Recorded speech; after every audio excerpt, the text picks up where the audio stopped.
Welcome in, everyone, to another episode of The Crowded Booth. My name is Bryce Koon, alongside Will and Ralph, who are going to be here momentarily.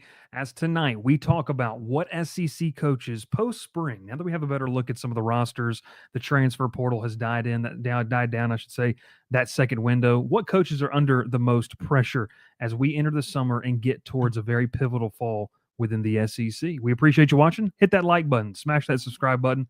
You're watching The Crowded Booth. Pile in here and make yourself feel at home. The crowded booth is coming on. The Crowded Booth with Bryce Koon.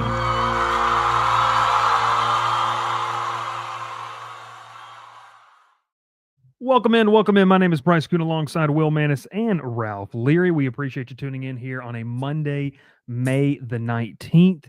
It is going to be a lot of fun to talk tonight about this. And F already says Hugh Pease is going to get he's probably going to get an earful. For as much as y'all think that Will dies on an Auburn hill, diehard Auburn fan don't misplace the fandom and the passion for knuckle dragging takes. I mean, if that makes sense. We don't have that here, so that is what it is. Dr. Bob says good evening. I got a comment on that. Okay, go ahead. I don't just say things about Auburn, right? You see that a lot in stuff like this. Sometimes people just say things to get a reaction.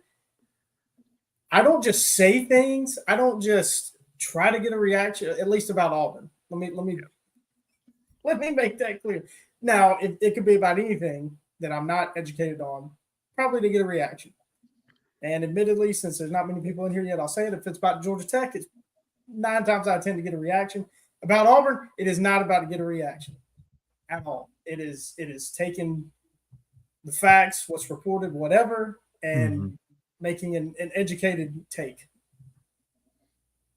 An educated take. I like what you said there. It's I guess as educated as we can be here on this show. But we appreciate you watching. Make sure you like the video, subscribe to the channel, and check out our friends over at Believe Platforms doing a very good job. Dr. Bob says the one SEC coach on the most pressure, but right besides here in the boot, Huey P. Long has spent a lot of dirty money from Louisiana taxpayers from the grave on this year's Tigers. We're going to talk. We'll delve into that. All right. Well, Ralph, were you here the last time we did a live show, or was it just me and Will? I think it was just you and Will. I was out of town. Okay.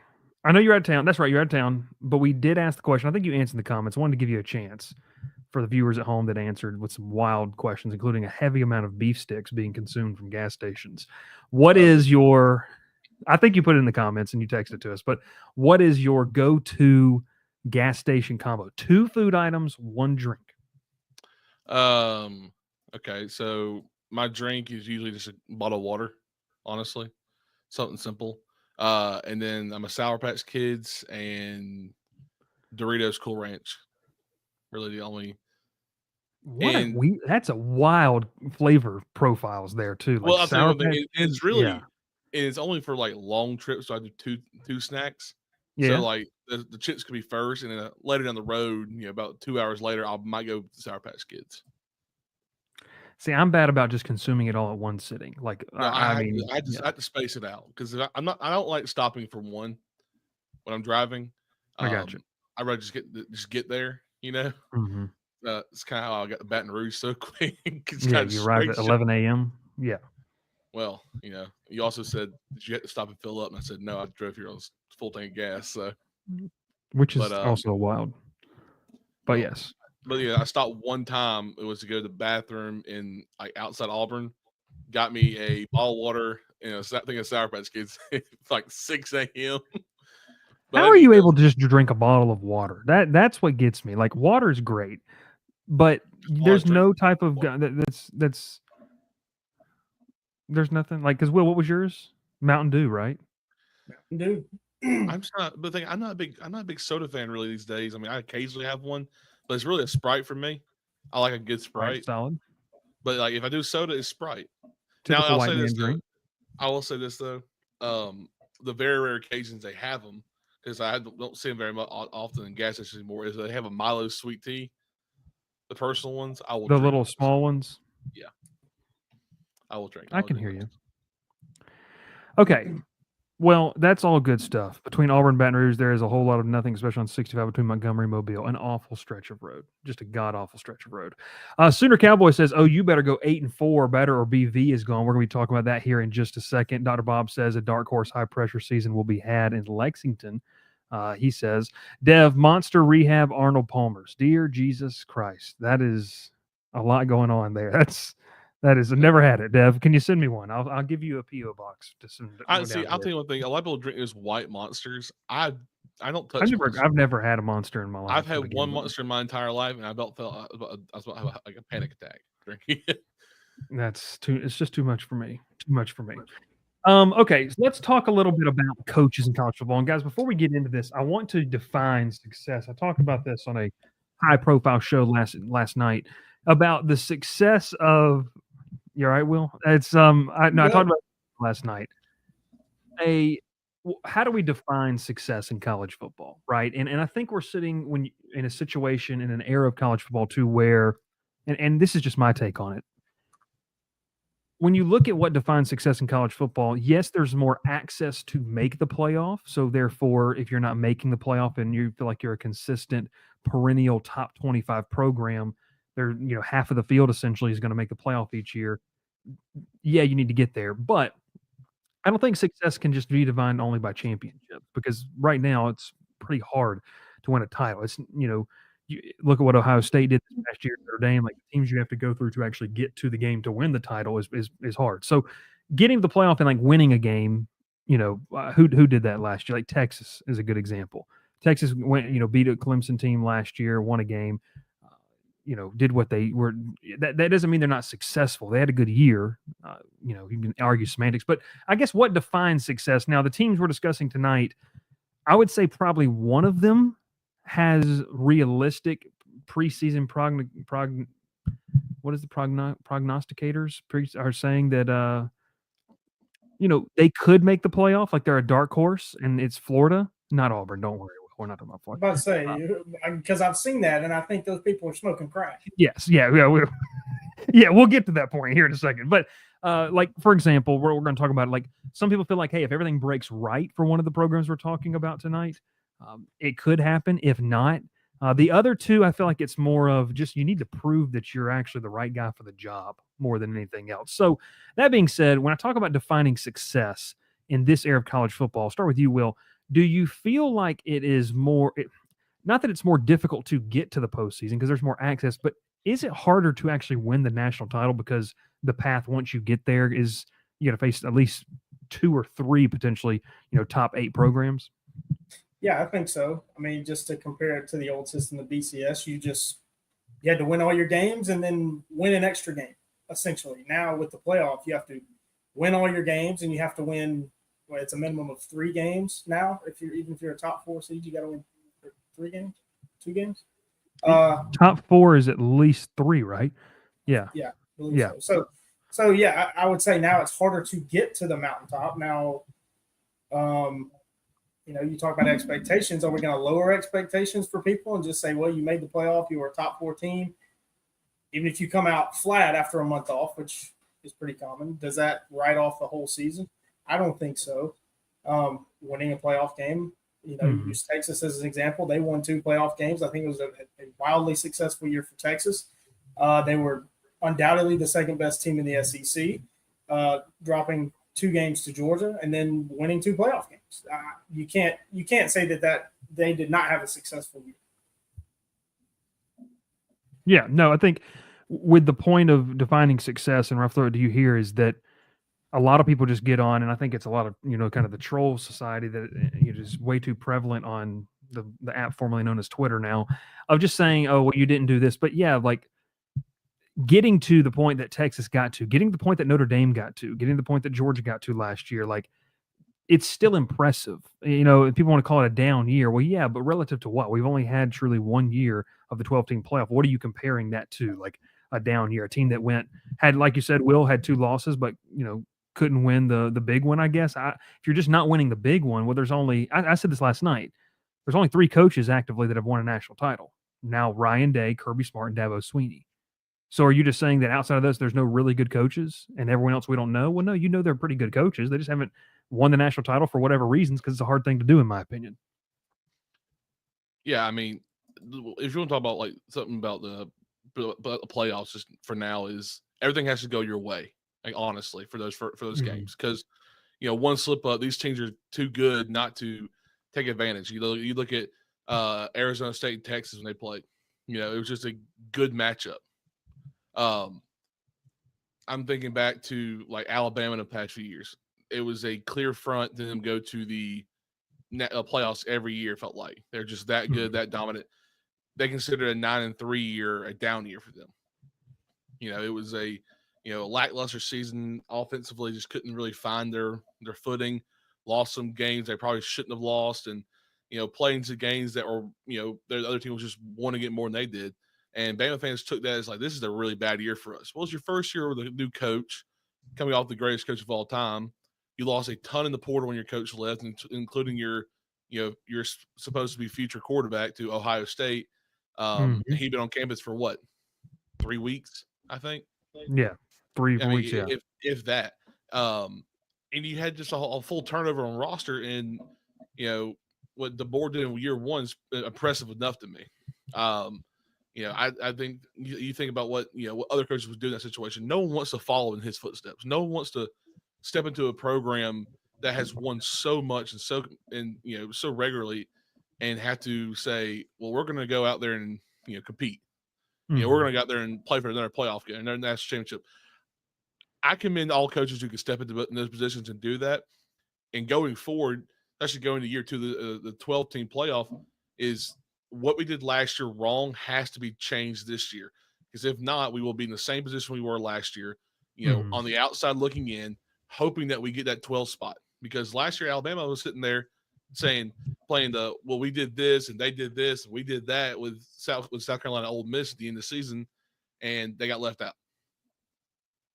Yeah, no, you're right. And I think it's one, you're listening to a fan base that obviously wants to win. I think it does bring in a good question here too that kind of Dev says, what is success for a team like LSU or Ole Miss when they're sitting in the second tier of SEC coaches?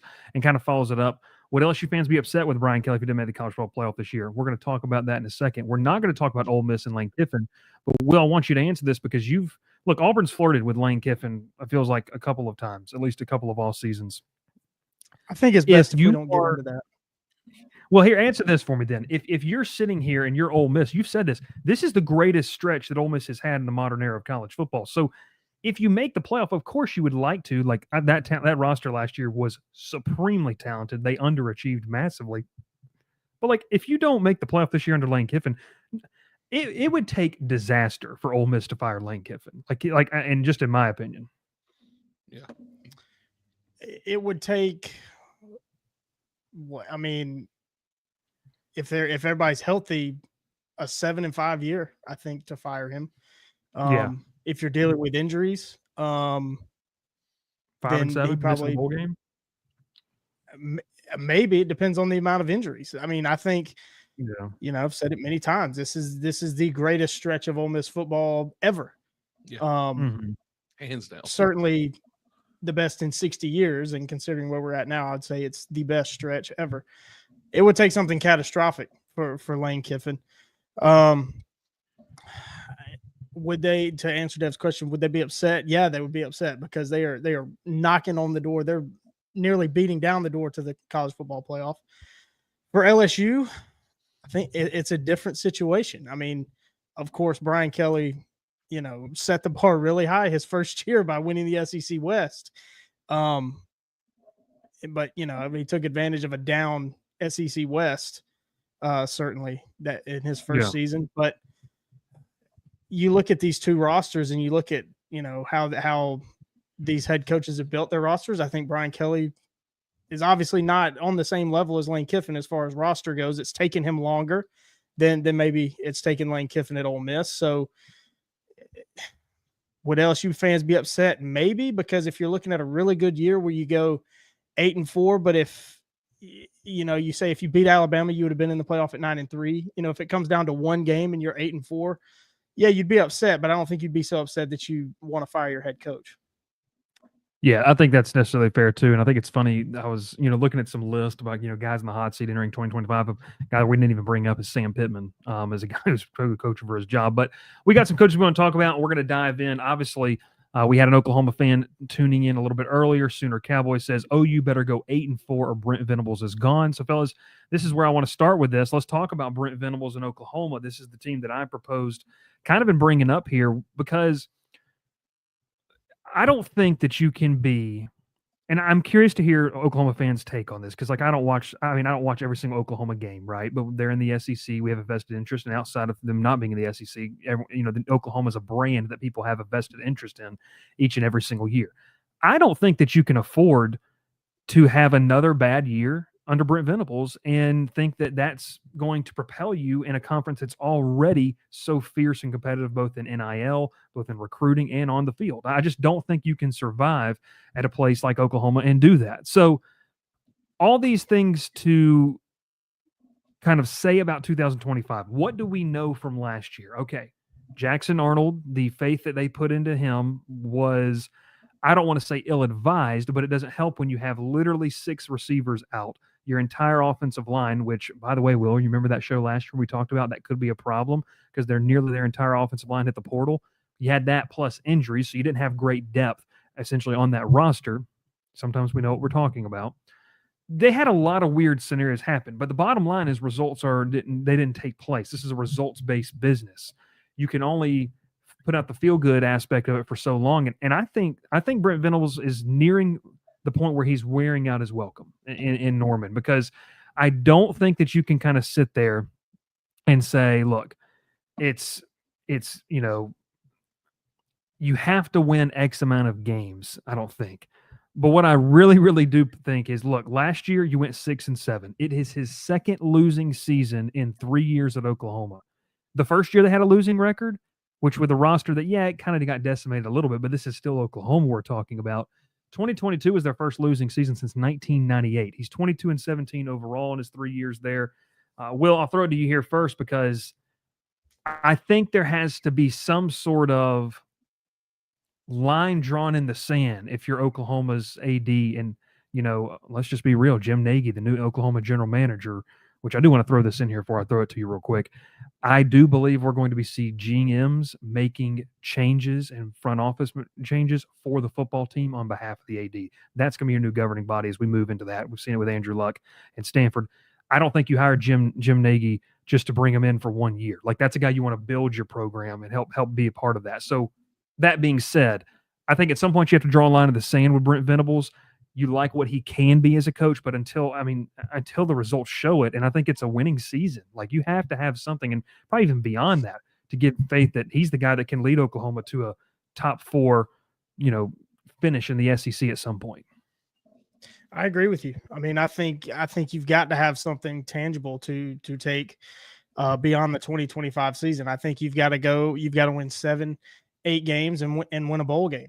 Yeah. They're 0-3 in bowl games, by the way, which is crazy. And losing seasons in 2 of the last 3 years, going 6-7 last year after losing their bowl game. This is not a program that is used to watching to seeing that. 23 straight years, Oklahoma went with winning seasons. This is their worst stretch since the late 90s, since before Bob Stoops took over as a head coach. So they're kind of in uncharted territory. That's why, probably why they go out and get a GM, because things are looking so different outside of Norman, Oklahoma, and looking completely different than what anybody's used to inside Norman, Oklahoma. So I'm with you. I think they got to win. They got to have a winning record, win a bowl game. Obviously the problem has been the offense for Brent Venables. He goes out, he gets Ben Arbuckle from Washington State, gets John Mateer to be his quarterback from Washington State. So you keep that connection. Go out and get Jay Knott, who I think is a top 5 running back in the entire country. Get him to transfer from Cal. So the pieces are certainly there. If they can stay healthy up front, they should be more successful. If they're not, we're going to be looking at a new head coach in Oklahoma. Ralph, Will kind of mentioned it there, but this is a program that is not used to it.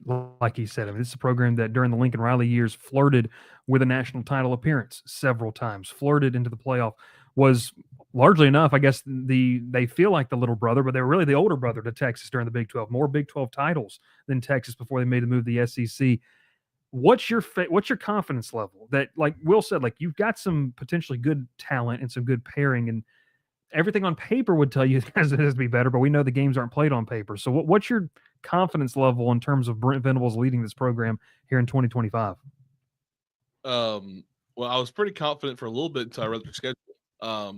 When you go Texas at South Carolina, Ole Miss at Tennessee, at Alabama, Missouri, and LSU in the season, and you get a bye week between Tennessee and Alabama. It's not favorable for them, really, honestly, going this season because you don't really know what these guys are capable of to do together. I mean, obviously, John Mateer is a very talented quarterback, but he played in a lesser conference last year, even though he really didn't play in a conference at all last year. Can he do it in the SEC level? Probably. We don't know yet. Yeah. We really won't know until about week 2 when they play Michigan. Another team that's on that schedule that's really good. Especially coming off a year where they, struggled all year long, beat Ohio State, and then won the bowl game against Alabama. They're riding a high with a new brand new quarterback. So Oklahoma's in a weird situation. I don't know if Venables is going to be gone if they have a average to below average year, which I say a 7-5 year from them would not be a horrible idea, but it's still not. Obviously, Oklahoma fans said 8-4. I don't disagree with that. I think 8-4 would be the ceiling right now because the schedule is not favorable for them this year. It really is not. You mentioned this. I think the pivotal part of the schedule in the next couple of weeks here, we're going to get into kind of a full preview of the team, but you look from October 11th to November 1st, okay? You play 4 consecutive weeks, like you mentioned. Home against Texas, at South Carolina. Yes, that's Cocktober. Home against Ole Miss, and at Tennessee.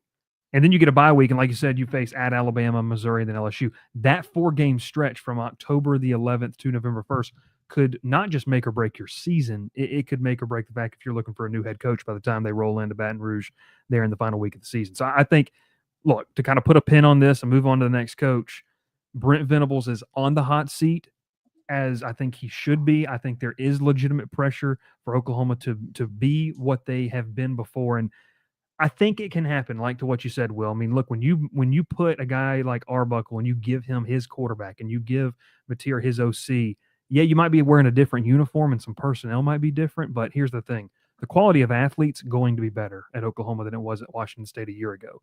Yes, the schedule's harder, like you mentioned, Ralph, but when you don't have to go through as true of an install with a new OC and spring ball and kind of this individual summer workouts, I think that's something that maybe sneaky could help this team.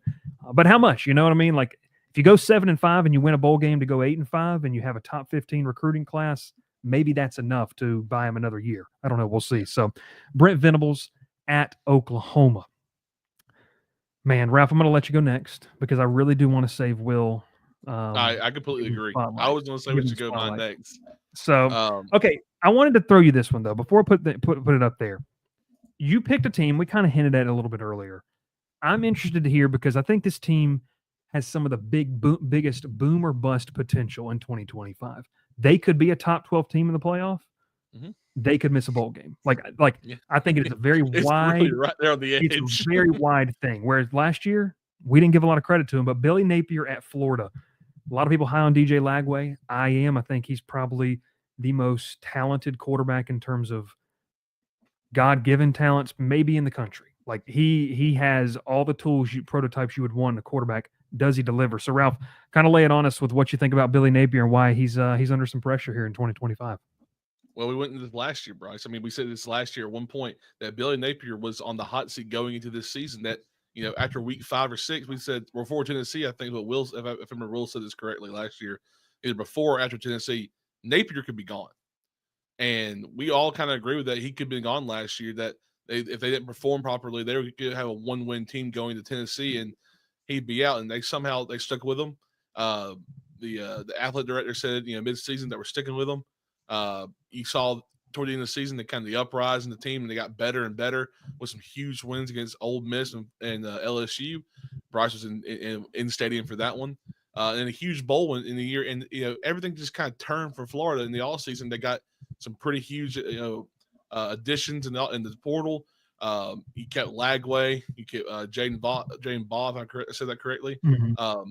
They're a super talented roster with a quarterback that, I mean, not just us, but the nation is really like, this guy's he's gonna be good. He was a Gatorade National Player of the Year for a reason. One of the top quarterbacks wanted out of everybody in the state out of Texas. This kid's really good. We saw it last year in the 6 games he played. I think the offense is good. The defense was not last year, and that's where I think that Billy Napier's got to put some more focus into. Is that we had such a talented offense. They're young, but our defense was lackluster toward the bottom half of the SEC. Almost 23 points a game they are allowed last year. They almost scored 30 points a game.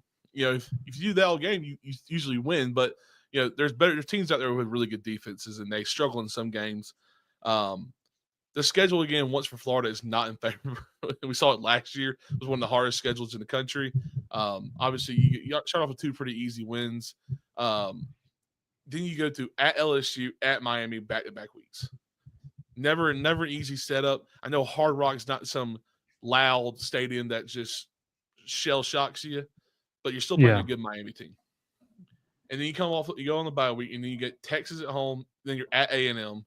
It's just not, there's just not favorable back-to-back week games they got going on this year. So I really want to see Billy Napier this year really take his final step into being the SEC head coach, because this team has the ability to do it.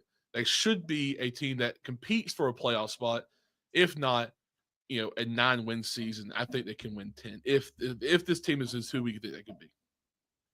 Yeah, I mean, if they live up to their potential, to your point, you're talking about a quarterback that could be in New York, right? That could be a guy that is all SEC caliber. You have weapons around him that are very solid. You've got a defensive tackle that I think is very underrated in the middle of that defense. They have pieces. It's about the development aspect of what Billy Napier needs to do with the program. We talked about it. I mean, we were not optimistic last year, like when he looked at Florida's schedule at all. And credit to Billy Napier. They weathered a very bad storm in the months of September to really end on a good note there in November. What is, I don't want to pigeonhole you into a certain number here, but it does feel like there could be a number to where if they don't go to a bowl game, like let's just put it right that, like, is Florida searching for a new head coach? Oh yeah. Absolutely. Yes. I mean, the they ended the year so well, 4 straight wins. They win a bowl game to finish at 8-5, which nobody would have thought. And you hate to see injuries, especially from a guy that has played so much college football in Graham Mertz. But it kind of worked out for Florida, because I think that was a big reason why we weren't so optimistic, because it's Graham Mertz was their starting quarterback, and we're sitting here saying we've watched Graham Mertz for 3-4 years, whatever it was, at Wisconsin, do basically nothing. Nothing he did was really impressive that made you think, yeah, he's going to be really good in the SEC.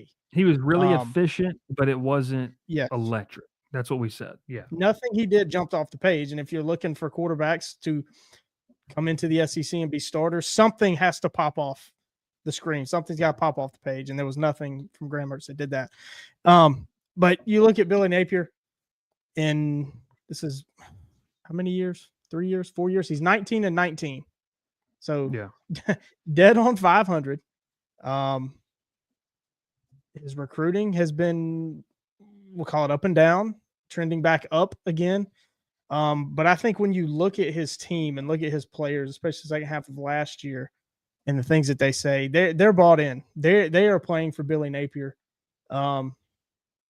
We talked about how difficult the schedule is, but when you've got the type of culture that Billy Napier has built at Florida, you can win a lot of games and have a lot more success than maybe you would think you'd have on paper. So I think even with such a tough schedule, them not going to a bowl game is pretty unlikely.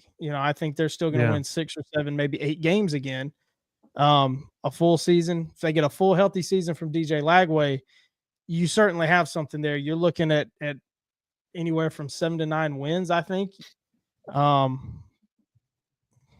we'll see. It is a tough schedule, so it's hard to say they're going to win 9 games, but they got a shot. They've certainly got some talent and some personnel to give them a shot to do it. I like the culture that Napier has built there, and I think it's going to work out in the long run for Florida that they did stick with him. I mean, yeah. For me, I wouldn't necessarily say he's on the hot seat, but certainly if you regress back to 4 or 5 wins, yeah, he won't be back. You could almost shift the idea of pressure, which is what we're going to do a lot with Wednesday night show, talking about ACC head coaches, of not necessarily getting fired, like you produce or get fired. It's more of the expectations of what that your own good work has created. I think that's something with Billy Napier. The own good deeds that Florida did, knocking off LSU, upsetting Ole Miss, and ending their playoff bid. They ended LSU's playoff bid mathematically there as well.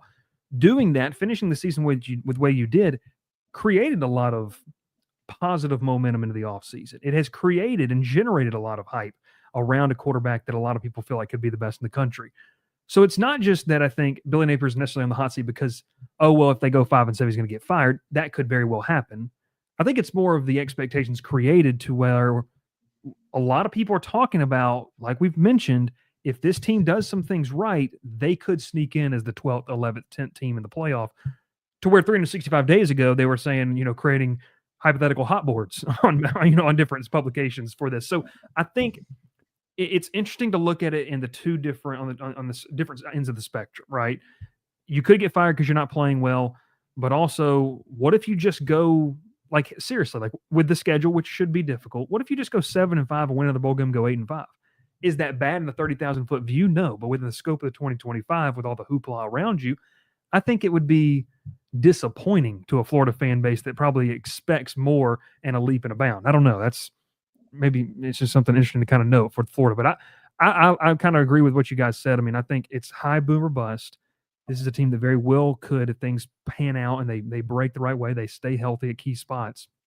You've got NFL talent on both sides of the football at different spots to where you could challenge for – right, I mean, look, you could challenge for a top 6 spot in the SEC. If you're top 6 in the SEC in the month of November, you got a pretty good shot at working your way into a playoff spot. Not saying 6 teams are getting in. I'm saying that you jockey yourself with a couple key wins down the stretch. So it'll be interesting to see that as well. Looking at that schedule, though, man, buddy, November, Georgia, at Kentucky is maybe your take a breath game.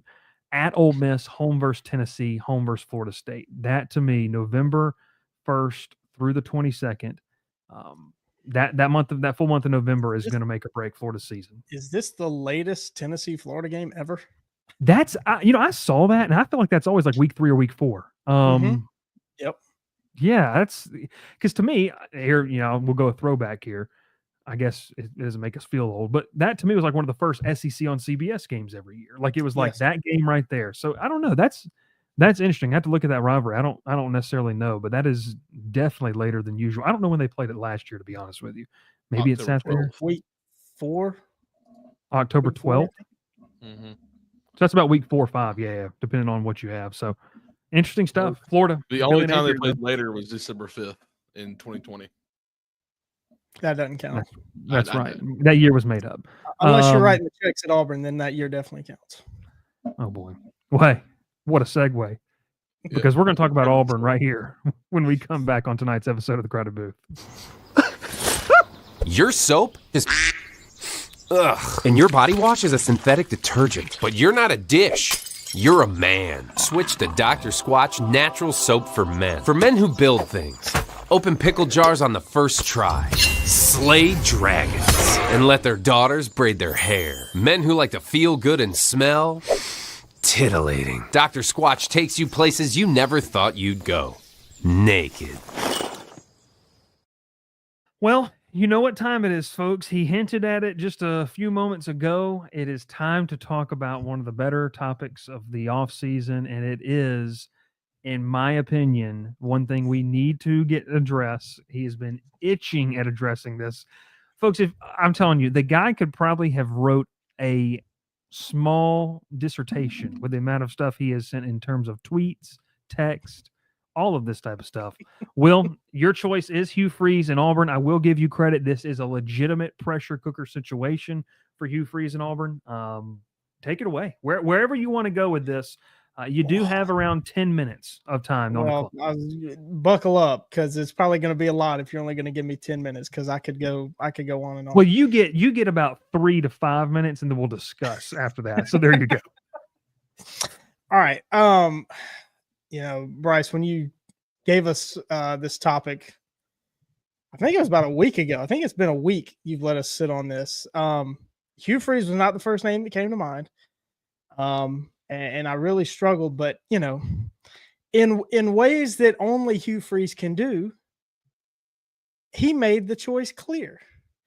Last week, if you don't know, was the Regions Traditions, I think is the name of the tournament now. It's a PGA Tour Champions event in Birmingham, and the SEC is really involved with this. The coaches go out and play like a practice round, on Monday or Tuesday, and there's a big media hubbub and whatever. I don't know what that was.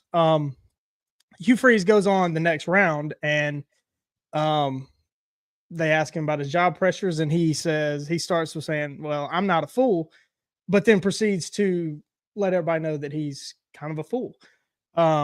Because he said, Auburn's got to make a bowl game.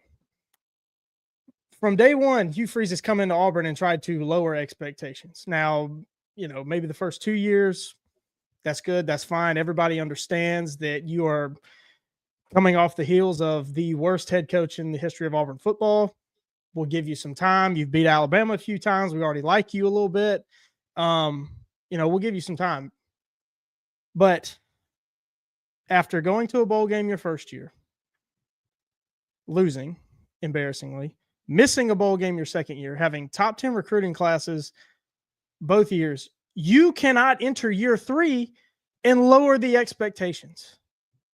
That, to me, to put it in one word, is ridiculous. And being an Auburn fan, I'm biased.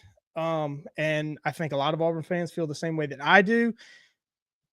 This is undoubtedly the worst stretch of Auburn football in the history of the program. And you're going to come in May with back-to-back top 10 recruiting classes after a bad season that nobody is happy about, and try to lower the expectations it's almost like belittling, I think, to the Auburn fan base to say, well, we got to make a bowl game. No, you need to win 8, 9, 10 games. You need to put Auburn back where Auburn should be. This is a program that won a national title just 15 years ago. That's not ancient history. Just 15 years ago.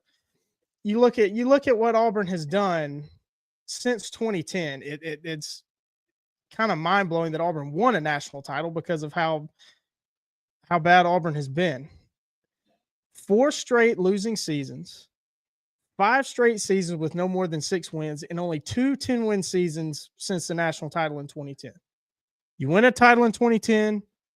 You go back to the title in 2013 off of a 3-9 season. So it's been done before at Auburn. I think that is my big argument, and maybe most Auburn fans' big argument. It's been done before. It's been done. A quick turnaround has happened at Auburn. Auburn is a place that you can turn it around quickly and have a lot of success.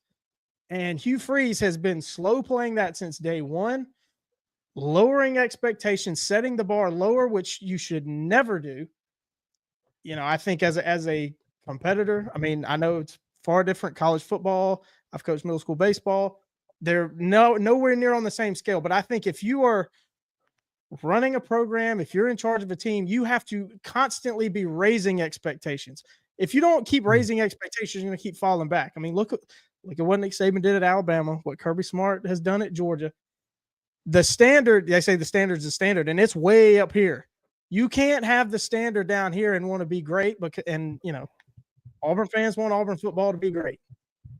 And, it really ticks us off when you hear, oh, we just need to make a bowl game. I think to a lot of at least to me, I'll say that statement there is a fireable offense. Those words never come out of the mouth of a major college football coach, especially entering year 3 when you have 2 top 10 recruiting classes. You got to be moving forward. It's slow. The slow play. It's you got a restless fan base. That he basically threw out red meat to get people to talk like I'm talking right now. Just like, and Will's a carnivore.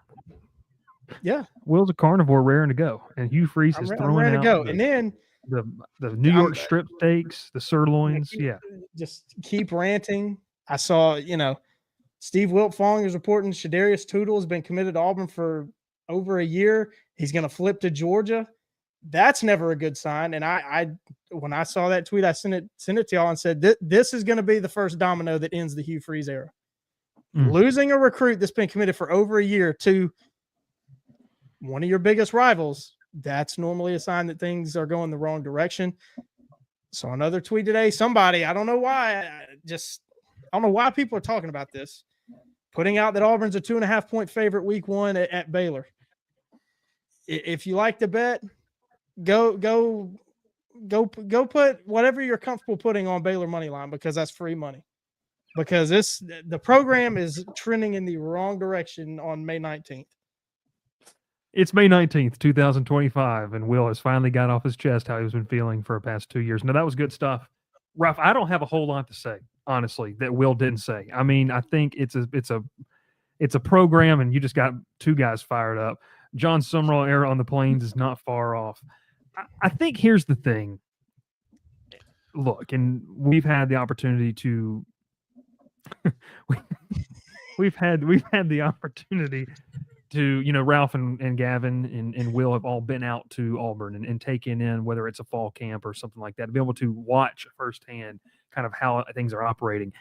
I think the issue is, and I'm not an Auburn fan, but Will, I think I can speak in just terms of generalities, is the lack of fire is concerning. There's too much of a laid back system. I'm not questioning the intelligence of a football coach by saying you don't care. It's your job. You know more. You're going to know more about football than I could ever forget. Great. That's great. But saying things like that, it's almost like take the microphone away, because right now, from a PR standpoint, it's not a good look. Since day one. Take the mic away from Hugh Freeze, because he continues to say things that it just digs him a deeper hole. And, to speak to what you're talking about, a lack of fire, I think that's his personality. I don't know that. I'm not trying to label that, but it appears when some of the comments are being made. That's more his personality, right? He's not going to be loud, rah, screaming like Kirby Smart is going to be screaming at his players. Hugh Freeze is not that style. You can certainly win in different ways. Your coach can have different personalities and have a ton of success. But you got to have guys that, that's kind of how I am. But there's at times when you got to get into your players, and some people are better at it than I am, certainly. Mm-hmm. You got to have that on your staff. And you can't just have a bunch of yes men, which is kind of what Hugh Freeze has gotten, especially on the offensive side of the ball. And it hasn't worked. It has not worked since he's been there. And he's just went and got people. Great. Work with people you're comfortable with. Work with people you like. That's great. But at some point, you've got to say, this isn't good enough. We got to do something differently, and we got to have more success. Well, and the pressure has to be put on to do that for some people too. That's going to be the biggest thing. So, I don't really have much more to say. I think Will covered it pretty well. Ralph, any kind of gleaning thoughts? Go watch the Lock the Gate speech. He was lost it. This is accurate. If you have not seen that speech from him at Ole Miss, after tonight's show, Google that. Saying that. Yeah. Oh, wow. Well, before Ralph, I want Will to address this comment from Dev. I feel like you could swap Hugh with Jeff here, and it would still apply. No. I don't know, because the way that I look at Jeff Collins and think about Jeff Collins is he was more of like he was like a marketing manager, right? Like a marketing director for Georgia Tech football. And the personalities are obviously different. So it's hard to say that because it's completely different. I don't know. I mean, Bryce, you can help me out here with at least some of the wins and losses. I mean, I feel like I could, if I'm being biased, call me out and tell me I'm being biased. But I feel like there's been more hope and more optimism from what Hugh Freeze's Auburn has put on the field than maybe what Jeff Collins' Georgia Tech did in 2 years. 3, 2.5, 3 years. I can't remember how long it was. Jesus. Well, Christ. just take his first 2 years because Freeze has had 2 seasons, and think about Collins. Well, his second season was the COVID year, right? Was Jeff Collins, or that was his first season? Yeah. No, his first year was 19, and then second year was the COVID year because it was the year they beat. Yeah, okay, that was the year they had Jeff Sims, the freshman. They go down and beat Florida State, and everyone's like, "Whoa!" Like, okay, this is maybe new. I think that.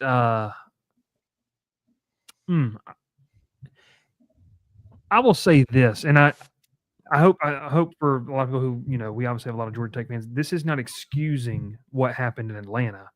Mm-hmm. Hugh Freeze has had way more to work with, so it's more disappointing in that way. I'm not excusing what happened in Atlanta. It was a disaster, dumpster fire, but just god awful. I mean, it was terrible. But in terms of like the situation, yeah, I mean, Brian Harsin decimated that program. Like, it was bad, but it's still Auburn, and they still have the money, like you mentioned, to turn around very quickly. Georgia Tech didn't have that. And the brand value. I mean, for Hugh Freeze to come in and have the number 8 recruiting class, I mean, he the fact that he salvaged the initial recruiting class, and I think it was top 25 or at least top 30, was pretty good because Harsin was never, I think, above 70. And Hugh Freeze was able to get a few guys just kind of on just using the Auburn brand to do that. Georgia Tech didn't have Georgia. I mean, look, dude, I interviewed recruits. Kids thought they still ran the triple option. Like, they didn't know who they were. Like that. I mean, that's not even a made up. That's not a shot. Like, you legitimately go back kids to it also. Well, that's for tomorrow night's show. But it's one of those things. I think that just in terms of that, it was interesting. So, okay, that's good stuff. Ralph, you have about 45 seconds to say anything you want about this. I know Will talked about it because we got 2 more sneaky guys I want to talk about with the time we have left on the show. No, but I understand where Will's coming from. I see. I see. All right, we appreciate it. No, I'm just kidding. No, but I hear it every day from him. I mean, it's not a lack of it, but there's every day there's new fuel to the fire for Will, and I hate to say it because it's true. Because Will going into like last week was on the joking side really firing him, but after the golf tournament, it really just kind of ignited small him. Things that set him yeah, off. it really just kind of just poured gasoline on an open fire and just really just let it go. But no, I don't disagree with Will said. I think what he's done so far, outside of game days and during the season, is good, but like at practice during spring ball, there's a different intensity from offensive and defensive side, and it's kind of scary to look at because offensive side is like, okay, it's kind of, you see the offense working a little bit, but defense is blocking every pass. They're getting to the quarterback. They're making better plays, and it's like, okay, we know Durkin's done a great job. He's a firing coach. Like, he gets fired up, he gets excited. And you watch the offensive side, like, they're not excited. They're not mad at the players of Mexico. They're just kind of like, good job. It's I see what Will's talking about. It's getting, to a point where like it's concerning. It really is. What a comment. Before you get to Dr. Bob's comment, well, going through it. The coach's job is to empower the people around him to strive for their best. Good coaches will instill leadership qualities in their players and assistants. So before we move on, I did want to say my dad, shout out my dad. He went to a small old school Baptist church in Shiloh, Georgia. And I went to VBS there one time, and I grew up in more of the expressive way of worship. And so what I have to say about this is that DJ Durkin might be a Pentecostal. Hugh Freeze is old school Southern Baptist. You're going to have a great potluck. Like, you're going to have some sweet old women around that all and bring some good food. You're just not going to have a lot of fire and brimstone around the message. That's for sure. So they're going to have some sweet old women. You're not wrong there, Bryce, because if it's Hugh Freeze, they're going to have some women around the program. Oh, Jesus. Well, there goes the credential. Took a turn. You're the one who said it. Dr. Bob's comment talking about Hugh Freeze. I think Hugh Freeze, he does that. I think he is. I still think he's a really good football coach. I think he has the leadership qualities that you want. I think, it hasn't worked out on the field so much, but I think to kind of stabilize Auburn, the Auburn football program, and to take it from what it was where nobody wanted to be, where everybody hated every day they were there, they were at work, to get it back to what Auburn should look more like. I won't say what it is and what it's supposed to be, but it looks more like that now. I think he was the right hire to do that. You know, obviously what matters is what happens on the field at the end of the day, unfortunately, more so than what happens off the field. And that hasn't worked so far. And that's why there is so much pressure. I mean, it's probably a good thing that Auburn fans aren't signing the checks, because Gus Malzahn would have been gone in 2015. You would have never got the 10-win year in 2017, wouldn't have beaten Alabama 3 times. Auburn fans got a quick trigger because we want success, and you know we can see when it's not happening, and you know, so I think Freeze has to win 8-9 games. He's at minimum has to win that bowl game he's talking about. So you can't go out and get blown out like he did against Maryland 2 years ago. Talia didn't even play that game, did he? I don't think he did. No, he didn't. That was Billy Edwards Jr. coming out party, and we've never heard him since. So I think he's got to win 8 games. I really do. All right, real quick, we got 10 minutes left. Let's talk about this really kind of rapid fire. 2 guys that I think are pretty sneaky. I'll go first, and I'll just kind of take the realm on this, and no one's going to stop me until you give me a contract. So let's talk Brian Kelly, LSU here. So let's rock and roll with this. Is there pressure? Okay, the buyout is still pretty hefty with LSU. The pressure factor. Remember we talked about with Billy Napier. The pressure factor for Brian Kelly and LSU this year, to me, is more on the end of the spectrum of not just going to get fired. Like there, you're going to see a lot of fan conversation about that kind of stuff. What is the logistic of them being able to do that? I don't know. It depends on how bad the season would have to be. What I do think the pressure is on the end of the spectrum where we're talking about, hey, this could be a situation to where you have spent $20 to $25 million on this year's roster, on this edition of this roster. You have had good recruiting the past 2 years, the high school level, and you've also gone so heavy into the portal to where you have bridged the gap between veteran and young players. That being said, what's the pressure? You got to make the playoff. You were able to keep your quarterback, who a lot of people feel like, you know, you look at the rankings, top SEC quarterback coming back, one of the more proven arms in the country, and Garrett Nussmeier. There was a mock draft that had him as, you know, the number 1 pick to the New Orleans Saints the other day, which was something, which I'll never rule out anything after watching the Falcons select Michael Penix. That being said, I think it's interesting with Brian Kelly and the pressure cooker, because this is a program, like you talked about, expects to win championships. You don't come here just to go 8-4, 9-3. This is a program that expects to win titles. You have on paper everything you need to be play meaningful football in December. Whether you get there or not could come down to in-game coaching decisions. It could come down to being willing to pull a veteran guy to play a younger guy, which he does not do a lot of. So that to me is why he's under pressure. Not necessarily going 5-7 and getting fired. I don't think they'll go 5-7. Things would really have to go off the rails. It's more of, if you go just 8-4 and 9-3 again, and you lose all your big games, heck, you lose that first game that you haven't won since he's been here. That to me is where more of the pressure is. So that's all we got on Brian Kelly. You got 5 minutes. I'll let y'all split this. Ralph, I do want you to go at some point, but I do want to hear Will's take on this because I think it's more hilarious. Kalen DeBoer, Alabama. Will, what legitimately? I mean, I know you're not a massive fan of the people in Tuscaloosa, but this is something where you joked earlier. Lose to Vandy at home. Like, what type of pressure is DeBoer under in year 2 in this program? It's kind of weird. I think he's under a lot more pressure than people are talking about. I mean,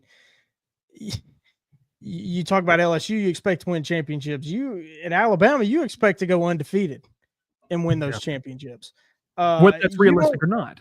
Right. You don't lose to Vanderbilt. You don't have a 4-quarter drag out at home against South Carolina. That doesn't happen against Oklahoma. Yeah, you don't get blown out against Oklahoma. That doesn't happen at Alabama. I mean, anything less than 9 wins, and DeBoer's probably getting a big payday, I think. Because you're looking at more of the same. I mean, I can't even imagine it. Like, I'm laughing, and I shouldn't laugh because it's Diego Pavia and he's magic, and Vanderbilt is really good these days with Diego Pavia. They own Auburn. I watched Vanderbilt beat Auburn in Auburn last year. Why can't Vanderbilt go into Tuscaloosa and beat Alabama? But I laugh because I can't really see it. But if that happens, DeBoer might not get to coach another game. I mean, I think that's the type of pressure he's under. And really, even if they win 9 games and they miss the playoff, he might be gone. I mean, that's how high the expectations are there. Real quick, Ralph, I think another thing that puts into this is that he has his OC. He's got Ryan Grubb now. He didn't have him last year. He's got, or whatever you want to say, he's got the quarterback that can throw the football, we think, on paper. So now it's on him. It's no longer guys that stayed.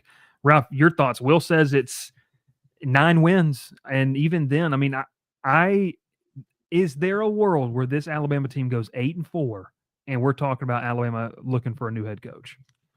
Well, if they go 8-4, he's getting called to the Knicks office immediately. That's all I got to say. But no, I don't think they're looking for a new coach, because I think Alabama's too good not win 9 games. They really truly are. I mean, you talk about an off year in the last 14, 16 years of Alabama football, it has been 9 wins.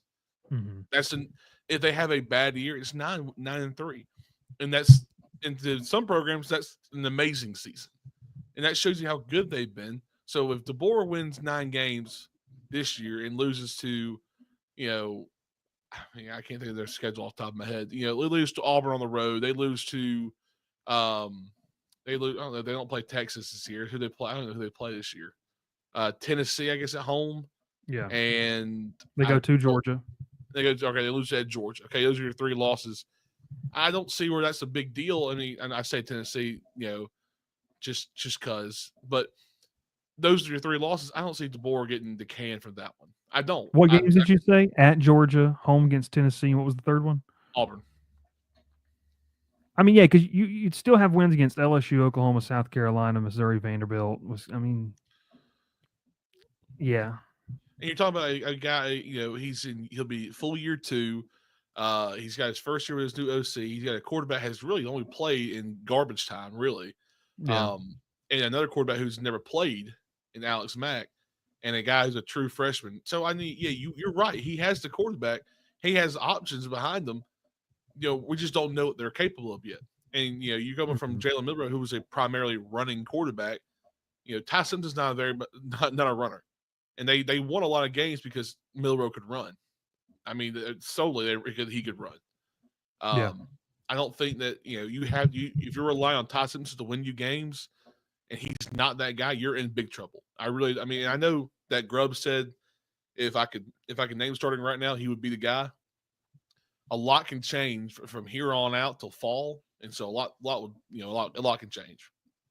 A lot can change. I think I was under some pressure. I will push back a little bit. There's a sense of maybe it's just the fan aspect of college football. Alabama just doesn't lose those games. You don't lose 3 of your SEC games. So is it you need to become accustomed to the new norm because this is what it is, but with the expanded conference and no Nick Saban at the helm, and there was never going to be a scenario where you could continue just losing 1 or 2 conference games every 3 years type of deal that Alabama's been doing? I don't know. I think it is a scenario, though, where Alabama, under interesting circumstances, there's pressure for Kalen DeBoer, no doubt, every time that he takes the field and every time he steps in that office. But, hey, we appreciate you tuning in. SEC coaches under the most pressure here in 2025. Shout out Dr. Squatch. Shout out Georgia Golf Company. If you haven't already, check them out over at georgiagolfcompany.com. TCB 15 as the weather warms up.